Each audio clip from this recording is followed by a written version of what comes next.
पाकिस्तान ने इंडिया के 15 शहरों के ऊपर मिसाइल से फुल फ्लेज अटैक किया। हमारे S-400 डिफेंस सिस्टम सुदर्शन चक्र ने उन मिसाइल्स को तो डिस्ट्रॉय कर दिया, बट अब लोगों को एक खतरा सता रहा है। दिमाग में घंटी बजी पड़ी है जब पाकिस्तान के मिनिस्टर्स आके ऐसा बोलते हैं कि हमारे 130 न्यूक्लियर वेपन्स इंडिया की तरफ एम कर रहे हैं। तो क्या पाकिस्तान इतना पागल हो सकता है कि वो एक न्यूक्लियर अटैक कर दे? ये न्यूक्लियर अटैक और जो भी मिसाइल आई, इसमें क्या फर्क है? अब अगर इसी तरीके से कोई न्यूक्लियर बॉम्ब भी आ जाएगा तो क्या हमारा एयर डिफेंस सिस्टम उसे न्यूट्रलाइज कर पाएगा, या फिर कुछ बहुत बुरा हो सकता है? वेल, अगर आज आप मार्केट को देखें तो आज हमारा स्टॉक मार्केट भी 1% गिर गया। 24,000 के आसपास आप देख सकते हो कि निफ्टी आ गई है। पॉइंट यहां पर यह है कि जो हमारी मार्केट गिर रही है और अब जो सैटरडे संडे आ गया है, क्या इस सैटरडे संडे के अंदर कुछ बड़ा हो सकता है? क्योंकि आप जब भी देखोगे कुछ भी अगर डिजास्टर्स होना होता है तो उसकी न्यूज़ जनरली सैटरडे संडे के बीच में आती है। और अब क्योंकि न्यूक्लियर वेपन्स की बात हो रही है, न्यूक्लियर अटैक्स की बात हो रही है, तो आप लोगों को यह भी जानना जरूरी है कि अगर न्यूक्लियर अटैक हो जाता है तो बोथ मार्केट में और अपनी लाइफ को कैसे बचाना है। तो मार्केट में अपने कैपिटल को हमें बचाना है और अपनी लाइफ को भी बचाना है। लाइफ बचेगी तभी तो कैपिटल बचेगा। सो आज इस वीडियो में हम सबसे पहले समझने वाले हैं कि न्यूक्लियर अटैक अगर होता है, कोई न्यूक्लियर बॉम्ब गिरता है तो वो कितना घातक हो सकता है और उससे बचने के तरीके क्या हैं। सबसे पहले हम इसे समझेंगे क्योंकि ये बहुत ज़्यादा इंपॉर्टेंट है। देखिए, अगर आज हम पूरी दुनिया में बात करते हैं तो पूरी दुनिया के पास 12,331 न्यूक्लियर वेपन्स है, जिसमें से एक्टिव है तकरीबन 3,900। आप 3,900 तो छोड़ दो, अभी मैं आपको बताऊंगा कि एक न्यूक्लियर वेपन कितना घातक हो सकता है। दोस्तों, जब हम लास्ट न्यूक्लियर अटैक की बात करते हैं तो सबसे पहले आपके दिमाग में हिरोशिमा और नागासाकी आ जाता है। इमेजेस तो इसकी कुछ आपको हमारे एडिटर दिखा देंगे, बट इस अटैक के अंदर भी जो न्यूक्लियर अटैक हुआ था हिरोशिमा के ऊपर, उसमें से भी 2 लोग बचे थे। और वो 2 लोग कितनी दूर थे ये जानकर अभी आप हैरान होने वाले हो। बट ऐसा मत सोचिएगा कि अगर कोई और इन लोगों की जगह होता तो वो बच पाता। यहाँ पर आप पढ़िए, ये मेरी प्रोनाउंसिएशन के लिए मुझे माफ़ कीजिएगा, अकीको ताकाकुरा। ये एक व्यक्ति हैं जो कि सिर्फ 300 मीटर दूर थे ग्राउंड जीरो से हिरोशिमा एक्सप्लोजन के अंदर। और दूसरे व्यक्ति हैं ईजो नुमुरा जो कि 155 मीटर दूर थे ग्राउंड जीरो से। बट ये बचने की प्रोबेबिलिटी बहुत ही ज़्यादा कम है।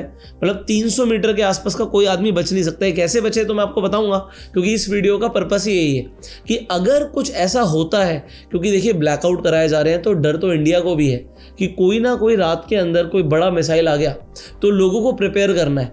तो इससे तो हम समझेंगे कि कैसे बचे, बट अगर कोई न्यूक्लियर एक्सप्लोजन होता है तो उसका हमारी बॉडी पर क्या असर है, आइए समझते हैं। जोन 1 का मतलब होता है 1.27 किलोमीटर से लेकर 3.27 किलोमीटर के बीच का एरिया। यहां पर 6 सेकंड के अंदर आपको शॉकवेव आके हिट करेंगी। ये इतनी तेज हिट करेंगी कि अगर आपकी आंखें खुली हैं तो आपको परमानेंट ब्लाइंडनेस आ जाएगी और आपको 2nd डिग्री के बर्न्स आएंगे बॉडी पर। यहां पर स्क्रीन पर देखिए, इस तरीके से आपकी बॉडी जलने वाली है। इनफैक्ट आपको टेम्पररी या फिर परमानेंट हेयरिंग का लॉस भी हो सकता है, मतलब आपकी जो सुनने की काबिलियत है वो जा सकती है। इसके बाद हम चलते हैं जोन 2 पर। जो जोन 2 है वो 600 मीटर से लेकर 1.27 किलोमीटर के बीच का डिस्टेंस है। अब इसके अंदर मॉडरेट ब्लास्ट डैमेज आता है। आप देखिए, जो शॉकवेव आपको हिट करेगी वो 2.5 सेकंड के अंदर 262 किलोमीटर पर आवर की स्पीड से आके आपको हिट करने वाली है। और जो थर्मल रेडिएशंस होंगे उनसे आपको 3rd डिग्री के बर्न्स आने वाले हैं। इतनी तेज हिट होने से इंसान खड़ा हुआ जमीन पर गिर सकता है और उसके कानों से खून निकल सकता है। अब चलते हैं जोन 3 की तरफ, जहां पर हैवी ब्लास्ट डैमेज आएगा।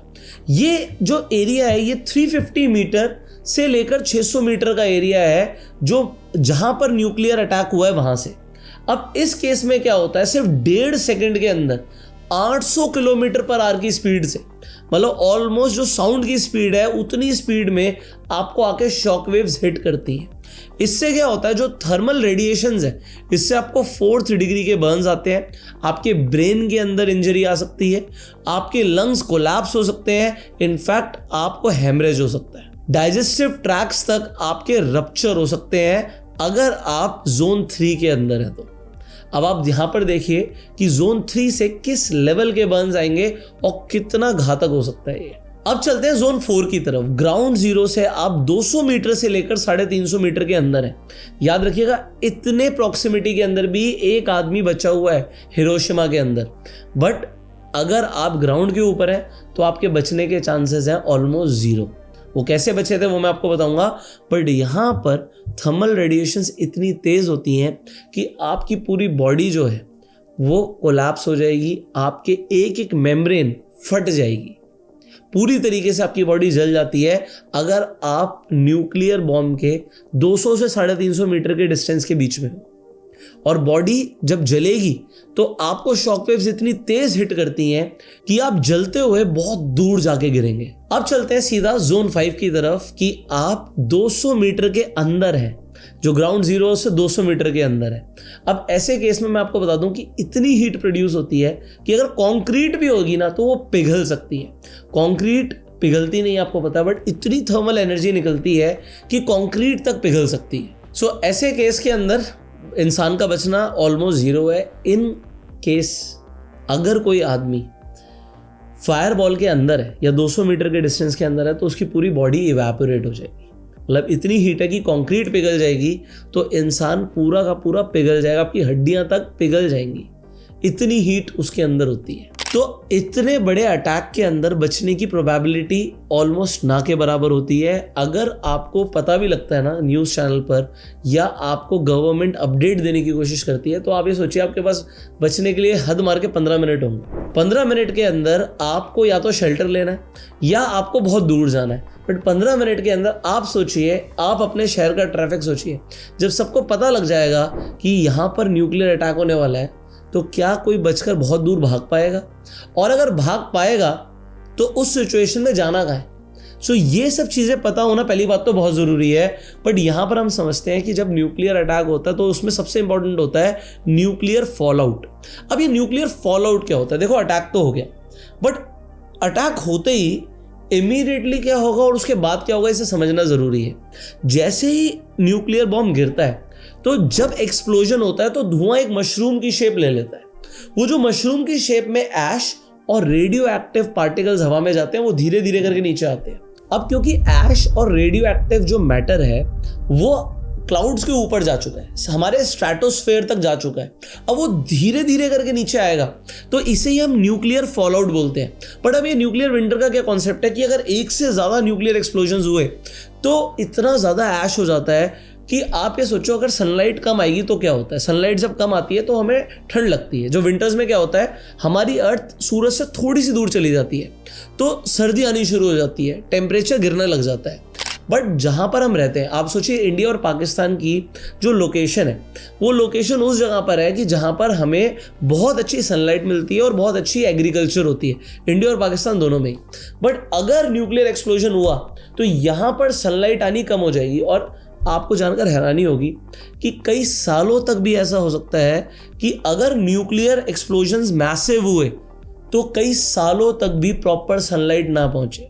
इसका इफेक्ट तो इमीडिएटली शुरू हो जाएगा, बट क्योंकि सनलाइट नहीं आएगी और न्यूक्लियर विंटर आ सकती है तो एग्रीकल्चर प्रोड्यूस नहीं होगा। एग्रीकल्चर प्रोड्यूस नहीं होगा, पहली बात लोग भूखे मरेंगे।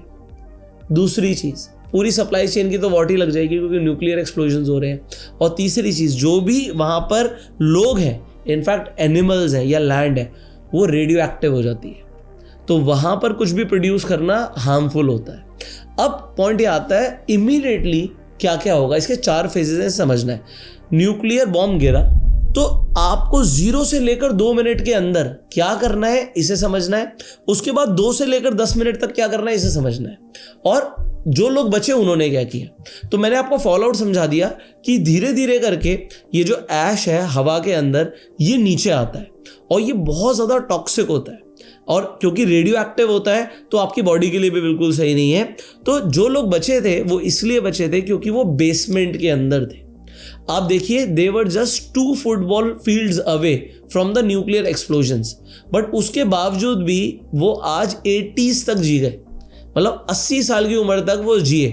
अब वो बेसमेंट के अंदर भी इसलिए सर्वाइव कर पाए क्योंकि बेसमेंट कंप्लीटली लॉक थी, वहाँ पर बाहर से जो आउटर वर्ल्ड था उससे कोई कांटेक्ट नहीं था, तो उनके बीच में और आउटर वर्ल्ड के बीच में बहुत सारी दीवारें थी और उनकी बेसमेंट नीचे जाकर थी, तो कंक्रीट वॉल्स के अंदर थे वो, तो रेडिएशन का असर भी कम हो गया।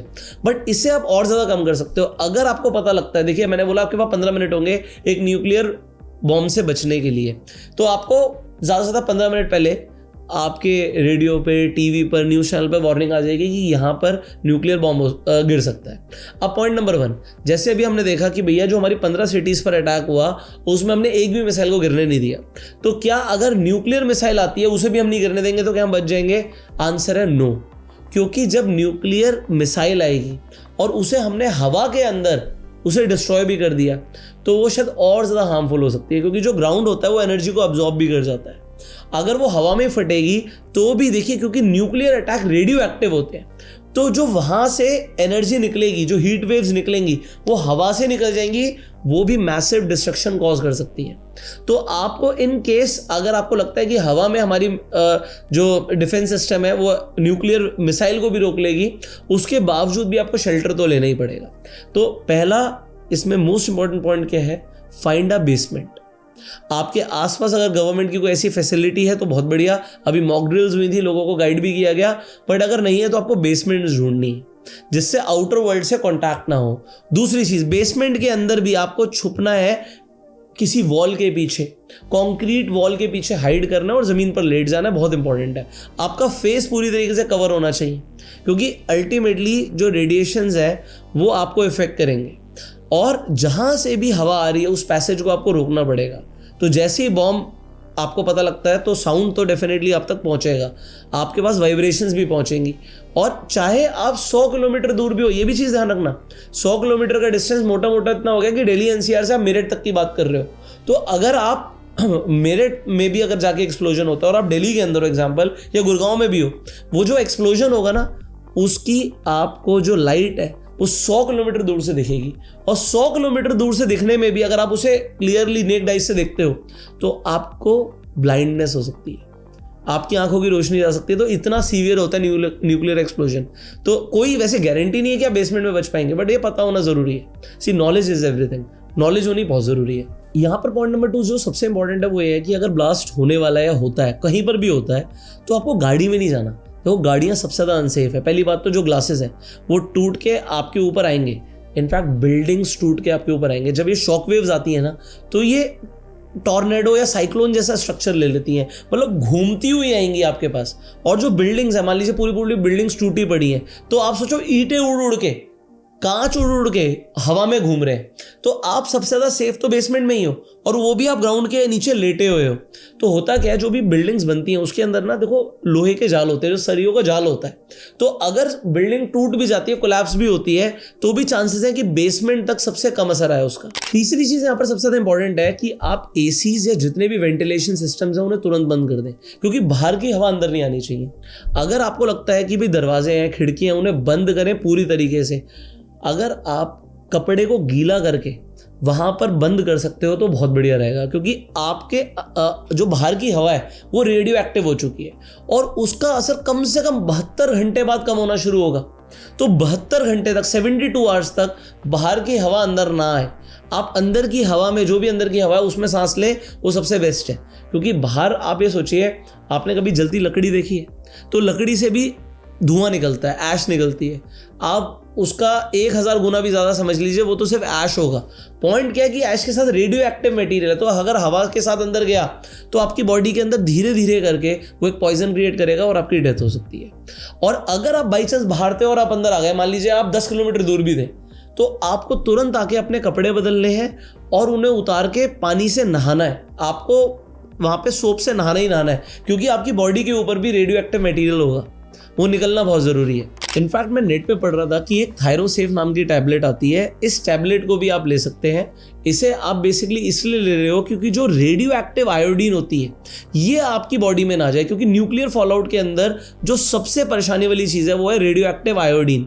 और अगर आप ये टैबलेट लेते हैं तो इससे होता क्या है कि आपकी बॉडी में जो धीरे धीरे जो पॉइजन जा रहा था रेडिएशन की वजह से, उसका असर बहुत कम हो सकता है। So we should be just prepared. ऐसा नहीं है कि ऐसा होने ही वाला है, मतलब सबसे ज़्यादा मुश्किल किसके लिए होगा? न्यूक्लियर अटैक करना पाकिस्तान के लिए, क्योंकि अगर उन्होंने एक अटैक किया तो इंडिया की पॉलिसी क्लियर है कि हम पहले नहीं होंगे जो अटैक करेंगे। बट अटल बिहारी वाजपेयी ने एक चीज़ बोली थी कि हो सकता है कि पाकिस्तान न्यूक्लियर अटैक करे और वो आधे इंडिया को तबाह कर दे। उन्होंने एक बात बोली थी कि मैं इस चीज़ की गारंटी देता हूँ कि अगले दिन पूरा पाकिस्तान नहीं बचेगा। तो ये बिल्कुल क्लियर है कि जो आज न्यूक्लियर अटैक अगर होता है, चाहे छोटा सा भी न्यूक होता है, उससे बड़ा डिस्ट्रक्शन हो सकता है। बट इंडिया के जो मिसाइल्स हैं वो वे मोर पावरफुल हैं देन पाकिस्तान मिसाइल्स। मैं आपको दिखाता हूँ, अगर आप इंटरनेट पर जाके देखेंगे, इनके जो मिनिस्टर्स हैं ना, ये हानिफ अब्बासी जो 130 न्यूक्स की बात कर रहे हैं, आप यहाँ पर देखिए डेफिनेटली जो ये बात कर रहे हैं अपनी शाहीन, गौरी, गजनबी के बारे में, तो गजनबी 300 किलोमीटर तक जा सकती है, शाहीन 1 750, शाहीन 2 1500 और शाहीन 3 2750। वेल, इंडिया के लिए कवर करने के लिए एनफ रेंज है। बट आपको पता हमारी जो अग्नि 5 है उसकी रेंज क्या है? 5200 किलोमीटर। मतलब इंडिया से हम यूरोप तक में अटैक कर सकते हैं। जो आजकल टर्की आ रहा है ना मदद करने, वेल उसे थोड़ा सावधान हो जाना चाहिए। ऑल्दो एक चीज़ है कि इन्होंने हम पर अटैक किया, अभी तक इंडिया ने रिटेलिएट नहीं की है। आज हमारी मार्केट डाउन है, बट आप जानकर हैरान हो गए, जब हमारी मार्केट डाउन थी आज पाकिस्तान की मार्केट ने रिकवरी दिखाई है, 3.3% ऊपर है। सो पाकिस्तान की मार्केट के अंदर रिकवरी है, ऑल्दो इंडिया की मार्केट में रिकवरी दिखी है, बट 1.1% फिर भी इंडिया की मार्केट आज नीचे है। अब ये वॉर कहाँ तक एस्केलेट होगा we do not know, but इस वीडियो में मैंने आपको ये बताने की कोशिश करी है in case of nuclear attack आपको कैसे सर्वाइव करना है। मार्केट के अंदर एक चीज़ मैं आपको बता देता हूँ, देखो मुझे नहीं पता कि न्यूक्लियर वॉर होगा या नहीं होगा, बट पॉइंट यहाँ पर इंपॉर्टेंट है, आपको डराया बहुत जाएगा। और डराने से फ़ायदा किसका होता है, थोड़ा सा मैं आपको बताने की कोशिश करता हूँ। Now let's talk about stock market just a little bit. जो कंट्रीज़ आपको डराएंगी कि भाई ये न्यूक्लियर वॉर होगा, न्यूज़ चैनल वाले आपको डराएंगे, अल्टीमेटली इंडिया और पाकिस्तान दोनों डिफेंस के ऊपर और ज़्यादा खर्चा करेंगे। हम रशिया से जो एयर डिफेंस सिस्टम खरीद रहे हैं, अभी उसने काम किया, तो इंडिया और ज़्यादा डिफेंस पे खर्चा करेगा, पाकिस्तान भी और ज़्यादा डिफेंस पे खर्चा करेगा, रशिया और अमेरिका सबसे ज़्यादा फ़ायदा उठाएंगे इंडिया पाकिस्तान के इस वॉर का। दूसरी चीज़, वॉर तो मुझे लगता है ख़त्म हो गई होगा। उसका रीज़न क्या है? सब कुछ बिल्कुल स्मूथ चल रहा है। अगर आप वर्ल्ड की इस वक्त इकोनॉमिक कंडीशन बोलोगे तो कुछ ख़राब नहीं है। इंडिया ने यूएस के साथ और यूके के साथ, दोनों के साथ अब जो टैरिफ के ऊपर है वो नेगोशिएशन कर लिए। अब यूके और यूएस के साथ जो टैरिफ है वो ऑलमोस्ट ख़त्म हो गया है, तो यहाँ पर हमारी जो ट्रेड है और बेहतर होगी। तो इसका सबसे ज़्यादा फ़ायदा कैसे होगा? एलॉन मस्क साहब को, उन्हें टेस्ला को इंडिया में लेकर आना है। अब टेस्ला को अगर इंडिया में लेकर आना है तो वॉर तो होना ज़रूरी नहीं है, वॉर नहीं होना चाहिए, तो वॉर को रोकना पड़ेगा। अब टैरिफ्स भी हट चुके हैं। डोनाल्ड ट्रंप साहब ने जो ये टैरिफ का गेम खेला था, कहीं ना कहीं आपको नहीं लगता एलॉन मस्क साहब को सपोर्ट करने के लिए खेला था? तो आप ये समझ लीजिए बड़े लोगों का गेम है। आप लोगों को डराया क्यों जाएगा? क्योंकि आप डरोगे कि मार्केट यहाँ से गिर जाएगी, 50% गिर जाएगी, सब तबाह हो जाएगा, और आप अपने शेयर्स और म्यूचुअल फंड बेच दोगे। और एफआई इस टाइम पर भी नेट बायर चल रहे हैं, आप बेच रहे हो, वो खरीद रहे हैं। आप लोगों को कमेंट में बताना है कि इंडिया के अंदर सबसे बड़ा एफआई कौन है। आप इस वीडियो के लिए कमेंट कीजिए, गूगल पे सर्च करके बताइए। नेक्स्ट वीडियो में तो मैं बता ही दूंगा। सब्सक्राइब कर लीजिएगा, बेल आइकन पे क्लिक कर दीजिएगा। और आपको क्या लगता है, क्या इंडिया पाकिस्तान का वॉर क्या वर्ल्ड वॉर 3 बनेगा? कमेंट में ज़रूर बताइएगा। बट एक चीज़ मैं आपको यहाँ पर बता दूँ, एक थोड़ी सी जीके की इन्फॉर्मेशन दे देता हूँ। वर्ल्ड वॉर 1 के अंदर तकरीबन 2 करोड़ लोग मरे थे। अगर एक फुल स्केल का न्यूक्लियर बॉम्ब गिरता है तो कम से कम 3 करोड़ लोग मरेंगे। ये ध्यान रखिएगा, एक न्यूक्लियर बॉम्ब की कीमत वर्ल्ड वॉर 1 के पूरे नुकसान से ज़्यादा है। क्या कोई भी कंट्री इसे अफोर्ड कर पाएगी? आपको क्या लगता है? कमेंट में जरूर बताइएगा। Share this video, subscribe this channel, and अगर आपको स्टॉक मार्केट में इंटरेस्ट है तो हमारा ट्रिपल कंपाउंडिंग सिस्टम के ऊपर वेबिनार होता है, फ्री ऑफ कॉस्ट, उसे आप ज्वाइन कर सकते हो। लिंक आपको डिस्क्रिप्शन और पिन कमेंट मिल जाएगा गूगल फॉर्म का, उसे फिलअप कर दीजिएगा एंड इस वीडियो को शेयर जरूर कीजिएगा। See you in the next video, till that time you go self made and जय हिंद।